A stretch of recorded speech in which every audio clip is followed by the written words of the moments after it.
तेज अन तीव्र बुद्धीचा वाणीलाही धार, स्वयं सूर्यानंद विवेके विश्वा उद्धरणा, स्वयं सूर्यानंद विवेके विश्वा उद्धरणा, विवेकानंद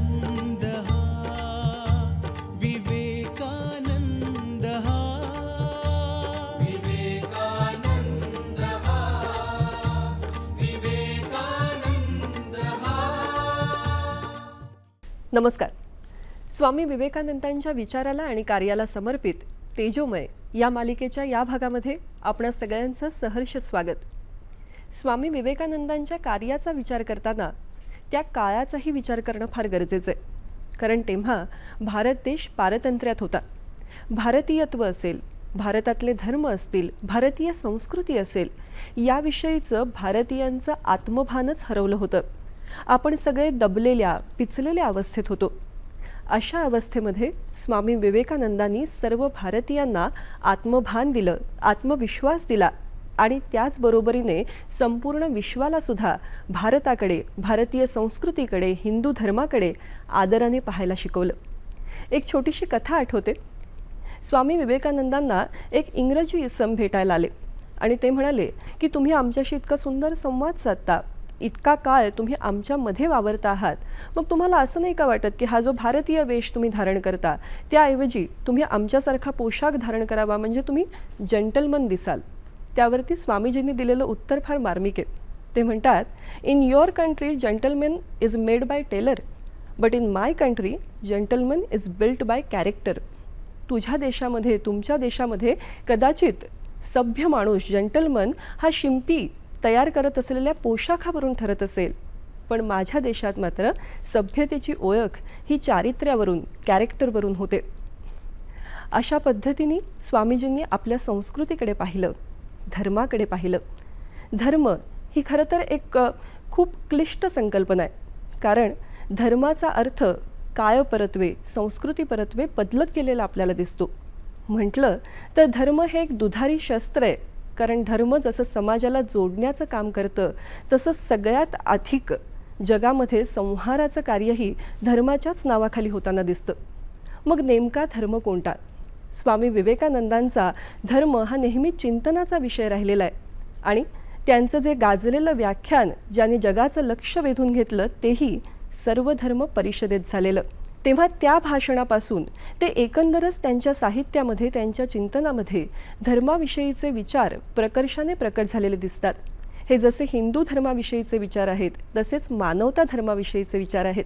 त्यांची धर्मदृष्टी नेमकी कशी आहे हे आजच्या या भागामध्ये आपण समजून घेणार आहोत.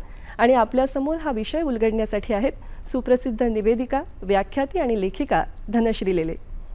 नमस्कार. विवेकानंदांची धर्मदृष्टी हा विषय मांडणं हे खरोखरच एक अवघड असं काम आहे, कारण विवेकानंद हीच खरं सांगायचं तर एक खूप मोठी क्षितिज रेषा आहे. आत्ता आपल्या हाताला लागली, गवसली असं म्हणेपर्यंत ती आणखीन कोसभर दूर जाऊन आपल्यासमोर उभी ठाकते. धर्म या विषयामध्ये विवेकानंदांनी खूप सुंदर चिंतन केलं आहे आणि अनेक व्याख्यानांमधनं त्यांचं जे चिंतन त्यांनी मांडलेलं आहे. पॅसेडिना इथे बोलत असताना विवेकानंदांनी जे व्याख्यान दिलं त्याचा सारांश काढायचा तर असं सांगता येईल की विवेकानंद त्या व्याख्यानामध्ये म्हणाले होते की भारताची जी भूमी आहे किंवा हे जे भारतीय आहेत, या भारतीयांसाठी परमेश्वर आणि धर्म ही त्यांची अतिशय जवळची अशी अधिष्ठानं आहेत. ही त्यांची वैचारिक बैठक आहे आणि मुख्य म्हणजे तो त्यांचा जीवन हेतू आहे, ते त्यांच्या जीवनाचं उद्दिष्ट आहे. आणि पुढे एक वाक्य ते फार महत्त्वाचं असं म्हणाले होते. ते म्हणाले होते की हा जीवन हेतू जिवंत आहे, म्हणूनच हा वंशसुद्धा जिवंत आहे.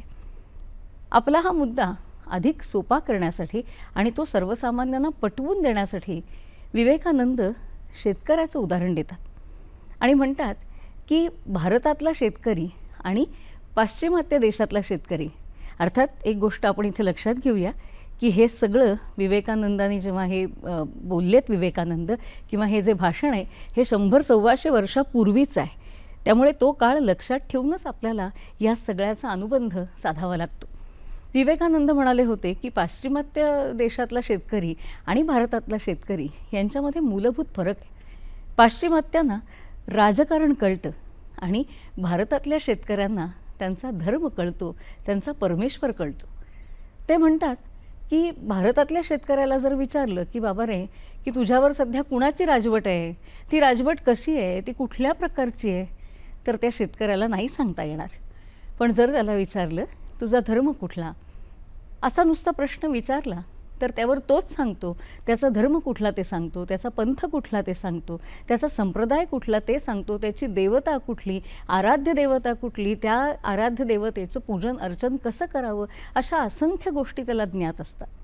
थोडक्यात धर्म हा भारताचा प्राण आहे.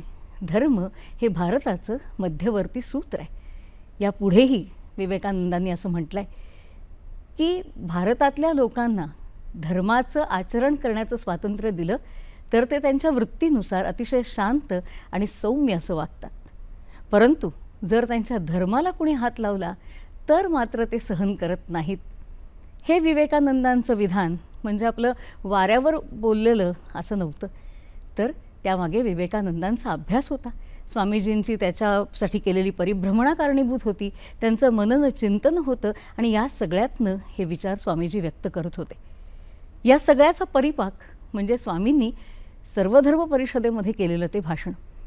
ते भाषण म्हटलं की आपल्याला झटकन आठवते ती त्या भाषणाची सुरुवात.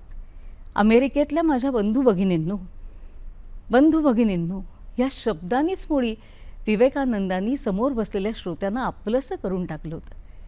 या भाषणामध्ये विवेकानंदांनी एक फार महत्त्वाचा मुद्दा मांडला होता.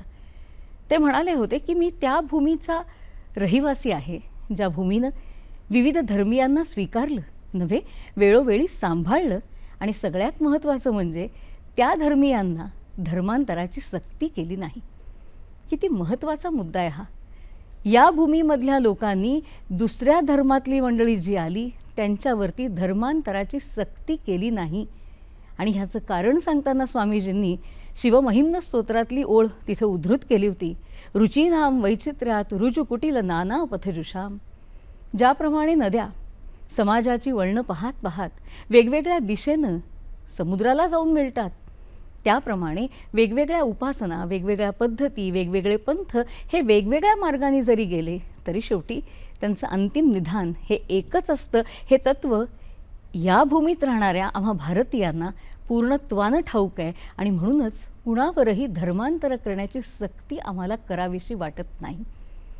स्वामीजींचं हे विधान खरोखरच त्या तिथल्या सगळ्या श्रोतृवृंदाला ह्या विधानांनी स्वामीजींनी आपलंसं करून टाकलं नव्हे, त्या सर्व श्रोत्यांची हृदयच स्वामीजींनी काबीज करून टाकली. हा जो सगळा विचार स्वामीजींनी बोलून दाखवला ही खऱ्या अर्थानं भारतभूमीची देण आहे. फक्त भारतभूमीचे असं म्हणता येणार नाही, तर स्वामीजींवरती ज्यांनी संस्कार केले त्या रामकृष्णांचा विचारसुद्धा स्वामीजींनी कायम आपल्या मनामध्ये साठवलेला होता, कायम त्याचं स्मरण केलेलं होतं. रामकृष्णांच्या बाबतीत तर असं म्हणतात की रामकृष्णांनी अनेक धर्मांचा, अनेक पंथांचा अभ्यास केला, अनुभव घेतला आणि त्यामुळे काही जण असं म्हणतात की रामकृष्णांचं जीवन हीच मुळी विश्वधर्म परिषद होती. आणि असे गुरु विवेकानंदांना लाभले होते. रामकृष्ण तर म्हणायचे, जो तो मत तो तो पथ, ज्याचं जे मत त्यानुसार त्यानं वागावं. आपल्याकडची शिकवण हीच आहे ना, पिंडे पिंडे मतिर्भिन्ना. प्रत्येकाची बुद्धी वेगळी असते, प्रत्येकाची मती वेगळी असते, प्रत्येकाचं मत वेगळं असतं आणि त्या त्या मताला अनुरूप त्यानं वर्तन करावं हे स्वातंत्र्य पहिल्यापासून या भूमीनं दिलेलं आहे. आणि म्हणूनच भारतीय तत्त्वज्ञानामध्ये जी 9 दर्शनं येतात त्या 9 दर्शनांमध्ये सुद्धा हे वैविध्य आपल्याला दिसतं.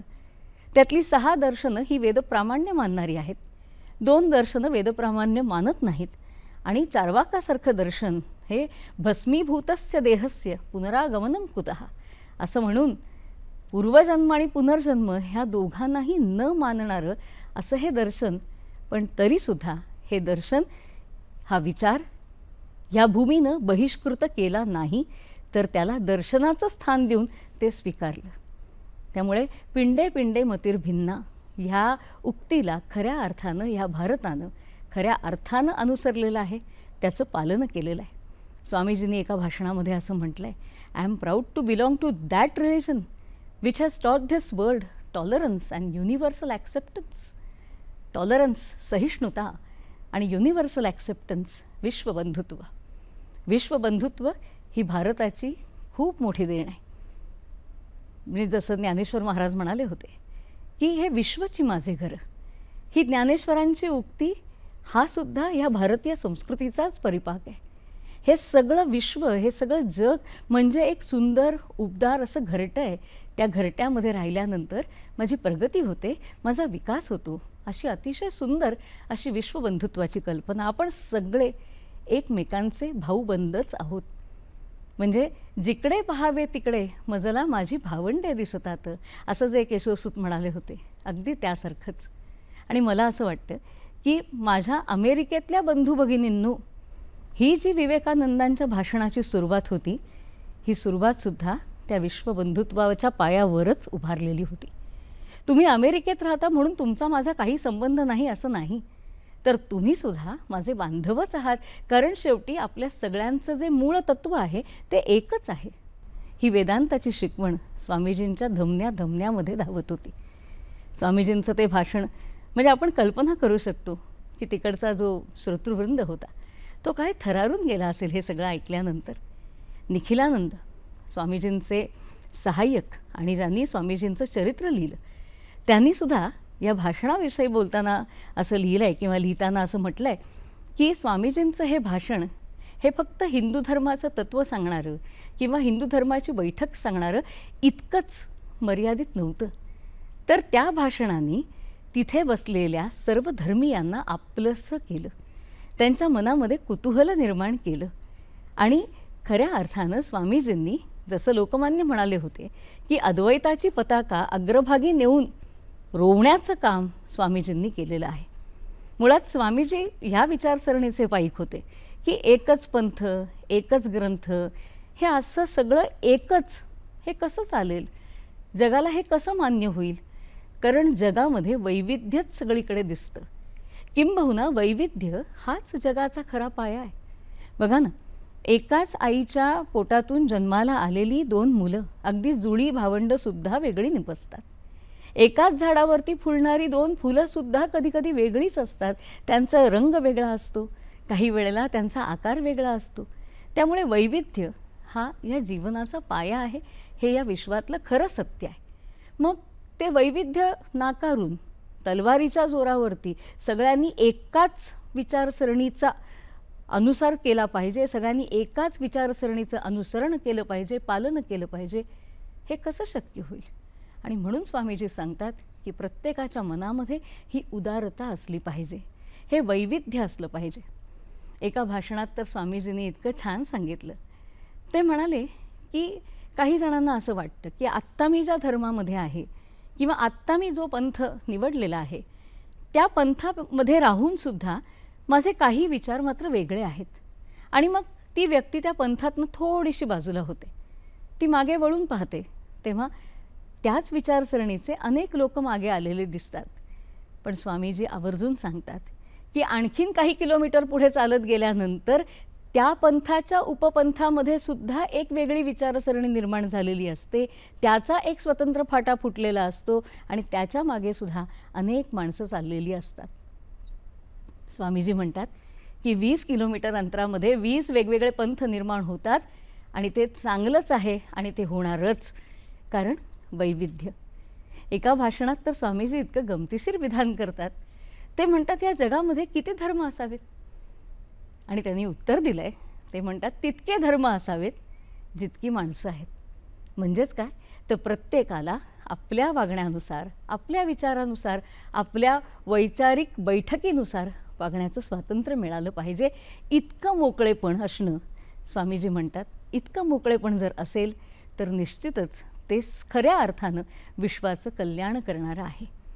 हा असा सगळा एकंदर धर्माबद्दलचा विचार ते आपल्यासमोर मांडतात.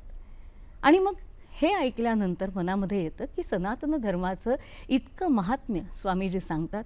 कुठल्याही धर्माला ते खारीज करत नाहीत. प्रत्येक धर्म सत्य आहे असं ते मानतात.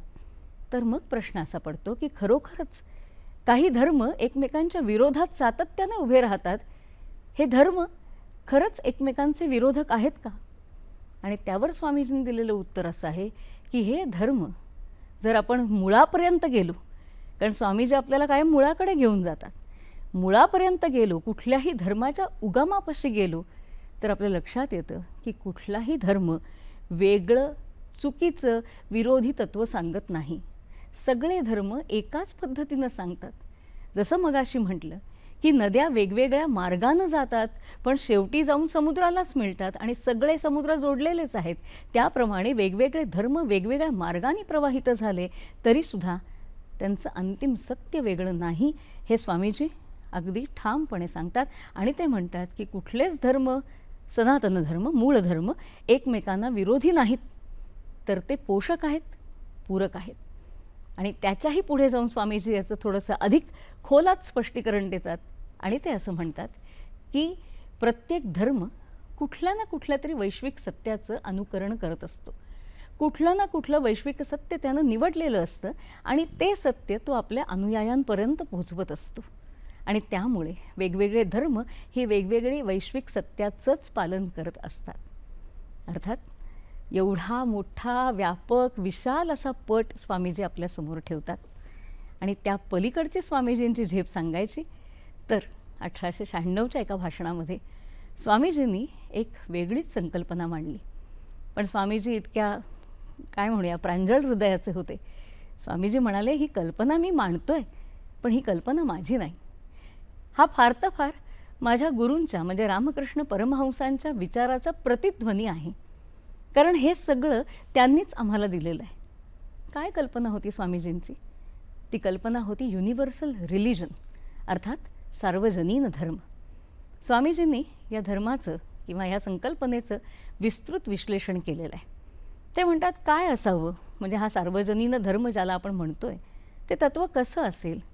तर त्यांनी अगदी सुरुवातीलाच सांगितलं की स्थलकालाच्या तो पार असेल. म्हणजे अमुक ठिकाणी आहे तर तो धर्म आहे, तमुक काळात आहे तर तो धर्म आहे, असं नाही. स्थलकालाच्या पलीकडे असेल. हे जे अंतिम सत्य आहे, हे जे अंतिम तत्त्व आहे, त्या अंतिम तत्त्वासारखा तो धर्मसुद्धा अनंत असेल. आणि सगळ्यात महत्त्वाचं म्हणजे त्यांचं वाक्य इतकं सुंदर आहे. ते म्हणतात की who sun will shine upon the followers of Krishna and Christ, on sinners and on saints alike. म्हणजेच तो सर्व पंथांना, सर्व धर्मांना, सर्व संप्रदायांना आपलंसं करणारा असेल. आणखीन एक वाक्य सार्वजनीन धर्माविषयी बोलत असताना स्वामीजी आणखीन एक महत्त्वाचा विषय आपल्यासमोर ठेवतात.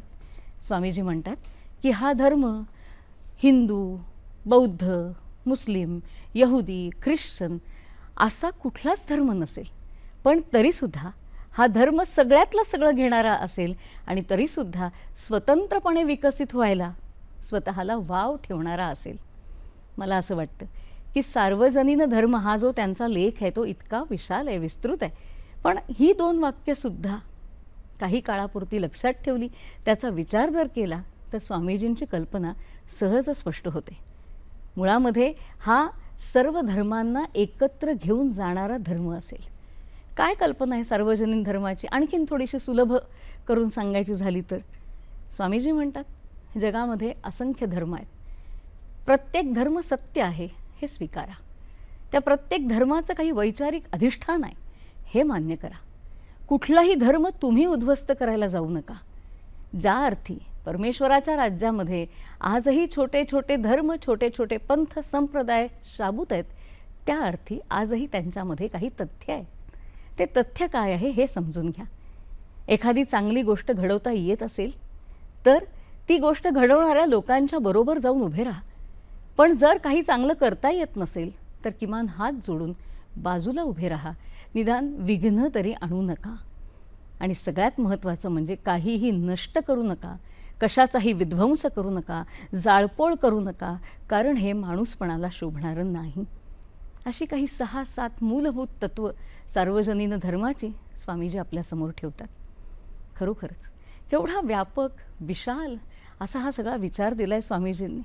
त्यांनी जे मनन चिंतन केलं त्या चिंतनातून निर्माण झालेला आणि त्यांच्या गुरुदेवांनी त्यांना जो मार्ग दाखवला त्याच्यातनं स्फुरलेला असा हा एक सार्वजनीन धर्माचा विचार स्वामीजी आपल्यासमोर ठेवतात. खरंच आश्चर्य वाटतं की उणपुरं 39 वर्षांचं आयुष्य त्यांना मिळालं. 39 वर्षांमध्ये इतका व्यापक विशाल करण्याची ही जी तीव्र बुद्धिमत्ता त्यांच्यापाशी असेल त्याला खरंच कसली उपमा द्यावी, त्याला खरोखरच तोड नाही. अगदी सोपं करायचं तर स्वामीजी हाच सार्वजनीन धर्म त्याहूनही सोपा करून सांगतात. ते म्हणतात आपल्या घरामध्ये आपल्याला हवं तसं आपण वागतो, पण जेव्हा घराच्या बाहेर पाऊल ठेवतो तेव्हा आपल्याला आवडतं तसं आपल्याला वागता येत नाही. या समाजाचे काही नीती नियम असतात ते आपल्याला पाळावे लागतात. त्याचप्रमाणे आपल्या देशामध्ये माझा जो धर्म आहे त्या धर्माचं पालन मी अवश्य केलं पाहिजे, पण जेव्हा मी विश्वाचा विचार करतो तेव्हा फक्त माझा धर्म पाळून मला चालणार नाही, तर त्या धर्माच्या जोडीला या विश्वाचा सुद्धा एक धर्म आहे याचा विसर मला कधीही पडता कामा नये हे स्वामीजी आवर्जून सांगतात. हल्लीच्या काही काळामध्ये असा एक प्रवाद आहे की खरंच स्वामीजी हिंदू धर्माचं प्रतिनिधित्व करत होते का? अनेक मोठमोठी मंडळी ह्याची चर्चा करत असतात. मला असं वाटतं की स्वामीजी जर हिंदू धर्माचं प्रतिनिधित्व करत नसते तर त्यांनी उपनिषदं ब्रह्मसूत्र यातली उद्धरणं दिली नसती. हा वैदांतिक धर्म त्यांनी इतक्या तळमळीनं सांगितलाच नसता. हिंदू धर्माचं प्रतिनिधित्व ते जरूर करत होते, पण त्याचबरोबर वैश्विक प्रतलावरती मला एक सार्वजनीन धर्मसुद्धा आहे याचं भान त्यांनी कधी सोडलं नव्हतं. हे त्यांच्यातलं आणि आपल्यातलं वेगळेपण आहे असं मला मनापासून म्हणावंसं वाटतं. शेवटी हे सगळं कशासाठी? म्हणजे हा धर्म आहे, माझा धर्म, तुझा धर्म किंवा हा वैश्विक धर्म, हे सगळं कशासाठी? स्वामीजी एका शब्दात उत्तर देतात, माणूसपणासाठी. पण माणूस म्हणजे तरी नेमकं काय? स्वामीजींनी माणूस इतक्या विविध व्याख्या केल्यात ह्या संकल्पनेच्या. माणूस म्हणजे नेमकं काय? स्वामीजी म्हणतात समन्वयाचं सगळ्यात सुंदर उदाहरण म्हणजे माणूस, ज्याला जिंकण्याची इच्छा असते, म्हणजे जो जयिष्णू असतो, पण त्याचबरोबर तो दुसऱ्याचा विजयसुद्धा सहज स्वीकारू शकतो, तो सहिष्णूसुद्धा असतो, तो माणूस. जयिष्णूही असायला हवं आणि सहिष्णूही असायला हवं.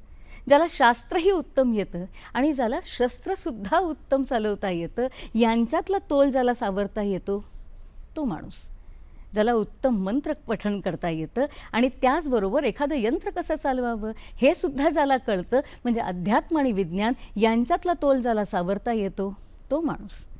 ज्याला शांत बसता येतं, चित्तावरती मन एकाग्र करता येतं, एकाग्रतेमध्ये अंतिम सत्याचा जो विचार करू शकतो आणि त्याचबरोबर बाजारपेठेमध्ये जाऊन आलेलं उत्पादन विकू शकतो आणि चांगला पैसा कमावू शकतो तो माणूस.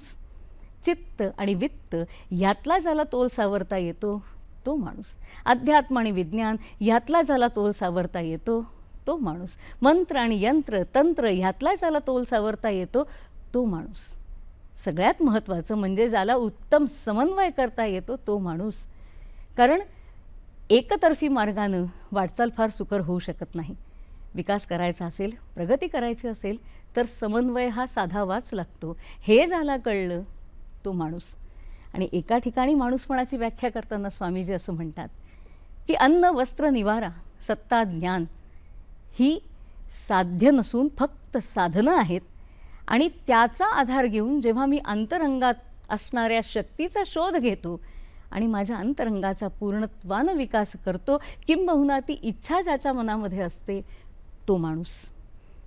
या सगळ्यावरती भाष्य केल्यानंतर स्वामीजी असं म्हणतात आणि म्हणूनच माणूस म्हणून जन्माला आल्यानंतर माझं अंतिम उद्दिष्ट काय असलं पाहिजे तर स्वरूपाची ओळख कोहम ह्या प्रश्नाचा शोध घेणं हे माझं उद्दिष्ट असलं पाहिजे. कुठल्या तरी क्षुल्लक गोष्टीसाठी माझंच म्हणणं खरं, मीच मोठा, मी सांगतो तेच बरोबर, ह्या अशा हेकेखोरपणामध्ये आपलं आयुष्य व्यर्थ दवडणं योग्य नाही. उलट असा हेकेखोरपणा करण्यापेक्षा चार चांगल्या गोष्टी एकत्र आणणं हे माणूसपणाचं खरं लक्षण आहे. आणि ते जर आपल्याला साध्य झालं तर खऱ्या अर्थानं आपण माणूस असण्याचं चीज केलं असं म्हणता येईल. जागं करतात स्वामीजी आपल्याला. म्हणजे त्यांची ज्ञानदृष्टी असो, त्यांची समन्वय दृष्टी असो किंवा त्यांची धर्मदृष्टी असो.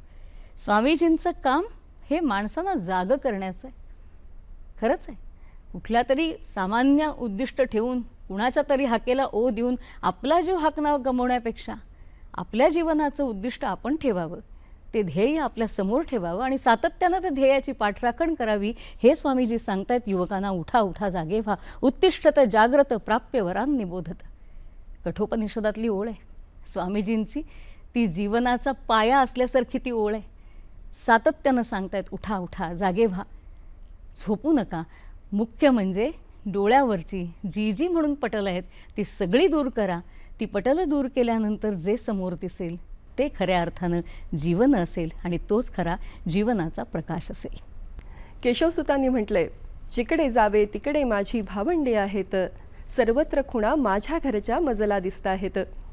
या जगामध्ये विविध धर्म आहेत, पंथ आहेत, पण या सगळ्या विविधतेतून एक एकत्वाची, समत्वाची धारा वाहते आहे.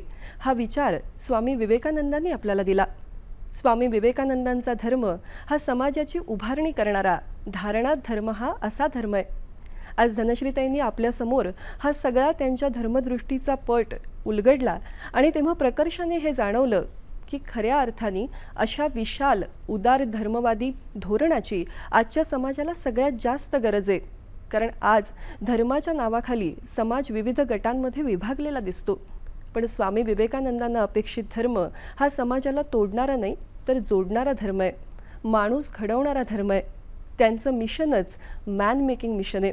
आणि मला वाटतं आपण सगळेच ज्या एका महान राष्ट्राच्या उभारणीसाठी स्वप्न पाहतो आहोत, त्यासाठी अशाच सार्वजनीन धर्माची, सगळ्यांना सामावणाऱ्या धर्माची आपल्याला गरज आहे. तेव्हा स्वामीजींच्या या विचारांवरती आपण विचार करण्याची निश्चितच वेळ आहे आणि हे विचार आजच्याही काळाला अत्यंत लागू पडणारे, सुसंगत असे. त्यांचे असेच विचार पुढील भागातही आपण पाहणार आहोत. तेव्हा भेटूया पुढच्या तेजोमयच्या भागामध्ये. तोवर नमस्कार.